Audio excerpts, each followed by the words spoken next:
I work 80 hours a week. I need someone who's gonna be in my bed at 2 a.m. who I don't have to eat breakfast with. I hate breakfast. Good. What we'll do is we'll just have sex, we'll be friends, we won't complicate things with all the sort of romance that romance brings. Do you think that it's better to be best friends first, or have sex and then work on the relationship?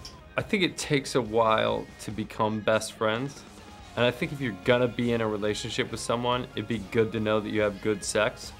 So, I think that there's sort of there's a combination. I think it's really up to the individual as to what they're personally comfortable with. Well, I think for a real relationship, you want to have both. You want to be best friends, but you also want to be really attracted to each other. So, I mean, the order in which that happens, you can't control necessarily, but I think, I think you definitely need both things. I think that if you are, not best friends, but if you are friends with someone, you are really good friends with them, and you start having sex and it's good, that means that's the person you're supposed to be with. You need to start dating that person. It's done. Action! Hey, Patrice! Adam? How are you? Good. Emma, what is this, the Peach Pit? You know, you're trying to tell a very sort of intimate story as funny as possible.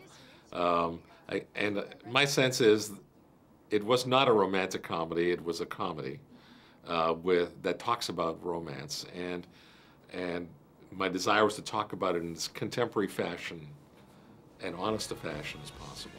Ivan is so amazing. He's such a legend, you know, Ghostbusters and Kindergarten Cop and Dave, all of them are such movies that I've just watched over and over and over again.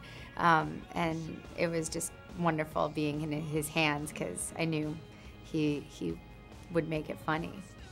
And Natalie got a hold of it somehow and loved it and called me up and said, "Would you, I would really like to do this if you want me." And I said, "You bet I want you. I've always thought of her as one of the finest actresses of her generation." And I started thinking about Ashton. I always think of him as kind of a Gregory Peck-like character.